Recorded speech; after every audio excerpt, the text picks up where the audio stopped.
आज हम बात करेंगे उस नायक की जिसने आजाद भारत को एकीकरण के सूत्र में बांधा।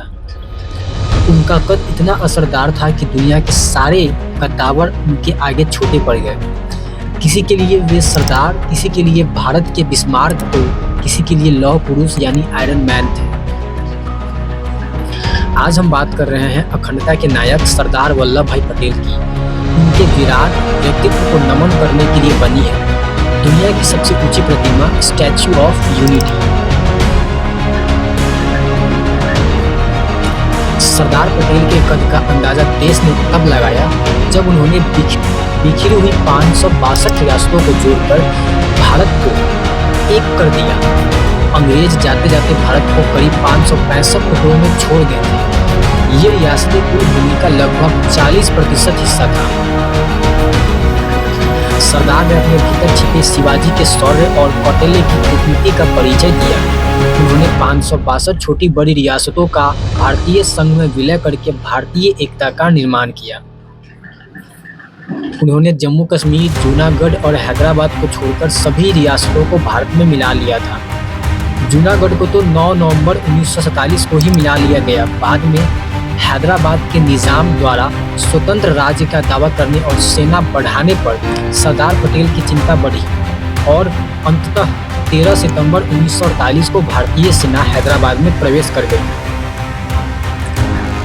इस विराट काम को गढ़ने और आने वाली पीढ़ियों को सरदार के कद से परिचित करवाने के लिए एकता के इस स्मारक का श्री गणेश हुआ। मंत्री और वर्तमान प्रधानमंत्री नरेंद्र मोदी ने इस मूर्ति का शिलान्यास किया। यह प्रतिमा विश्व की सबसे बड़ी प्रतिमा बनेगी। स्टैच्यू ऑफ यूनिटी की ऊंचाई 182 मीटर यानी 597 फुट है। यह अमेरिका के स्टैच्यू ऑफ लिबर्टी से 2 गुना ऊंची है। यह प्रतिमा नर्मदा के पार सरदार सरोवर बांध के पास साधुआ आइलैंड पर साकार हुई। इसके निर्माण में 4276 मजदूरों की मेहनत और 5 साल का वक्त लगा। इस पर कुल 2332 करोड़ रुपए खर्च हुए। क्या आप जानते हैं यह प्रतिमा केवल विशाल ही नहीं बल्कि एकता का प्रतीक भी है। इसे बनाने के लिए तत्कालीन प्रधानमंत्री नरेंद्र मोदी ने लौहदान अभियान चलाया था। यह अभियान दुनिया के सबसे चर्चित सामाजिक गतिशीलता अभियानों में से एक है। देश के 5 लाख किसानों ने लौह पुरुष की विशाल प्रतिमा गढ़ने के लिए लौहदान दिया। देश भर के गांवों से खेती में इस्तेमाल किए जा चुके कुल 16,978 औजार और मिट्टी के सैंपल इकट्ठा किए गए। इससे कुल 134.25 मीट्रिक टन लोहा प्राप्त हुआ। खास बात यह है कि यह प्रतिमा मात्र लोहे की नहीं बल्कि 4 धातुओं को मिलाकर तैयार की गई। इस प्रोजेक्ट की एक और अद्भुत बात है इसकी गति।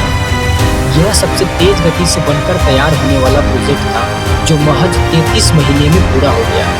यह प्रतिमा 180 किलोमीटर प्रति घंटे की रफ्तार से चलने वाली हवाओं का मुकाबला कर सकती है और 6.5 तीव्रता के जलजले को मात देने में भी सक्षम है। 31 अक्टूबर 2018 को जब इसका लोकार्पण हुआ तो दुनिया भर में फैली तमाम प्रतिमाएं छोटी पड़ गई। अब चीन की स्प्रिंग टेम्पल ऑफ बुद्धा दूसरे नंबर पर और यूएस की स्टैच्यू ऑफ लिबर्टी चौथे नंबर पर आ गई है। सरदार पटेल का कद केवल मूर्तियों तक सीमित नहीं था। आज़ादी के बाद वे स्वतंत्र भारत के पहले उप प्रधानमंत्री और गृह मंत्री बने। उन्होंने ही सिविल सेवकों को संबोधित करते हुए प्रशासनिक व्यवस्था को भारत का स्टील फ्रेम करार दिया था।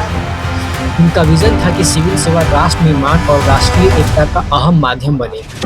आज भी जब भारत की एकता और अखंडता को जातिवाद, धर्मवाद और भाषावाद जैसे मसलों से नुकसान पहुंचाने की कोशिश होती है, तब हमें पटेल के विचारों की जरूरत होती है। यह प्रतिमा अब देश टन